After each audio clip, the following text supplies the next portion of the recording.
Koronavirüs aylardır dünyanın gündeminde. Koronavirüsün ortaya çıktığı Çin'de son 24 saatte 2 can kaybı meydana geldi.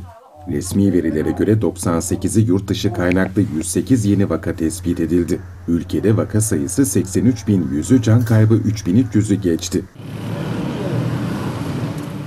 Can kaybının 4.470'i geçtiği İran'da vaka sayısı 71.600'ü aştı. Ülkede bazı resmi kurumların yeniden açılması gündemde. 130 can kaybının olduğu Rusya'da hayatını kaybedenlerin yarısından fazlası başkent Moskova'da. Ülkede bir günde virüs tespit edilen kişi sayısı ilk kez 2000'i aştı.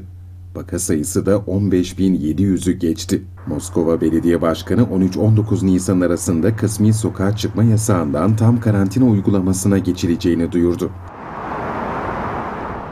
6.700'den fazla vakanın görüldüğü Japonya'da da sağlık kurumları hasta yoğunluğu sebebiyle alarm veriyor. Hastanelerde kalp krizi, yaralanma gibi vakaların acil servis kapılarından geri çevrildiği iddia ediliyor. Son 24 saatte 909 yeni vaka bildiren Hindistan'da toplam vaka sayısı 9.200'ü geçti. Can kaybının 331 olduğu ülkede sokağa çıkma yasağı uzatıldı. Virüs Afrika'da da yayılıyor. 19 vakanın tespit edildiği Sudan'da koronavirüsle mücadele için acil durum yasası çıkarıldı. 126 vakanın olduğu Ruanda virüsle mücadelede insansız hava araçlarından yararlanma kararı aldı. Önlemler uzak bölgelerdeki topluluklara hoparlör taşıyan bu araçlarla iletilecek.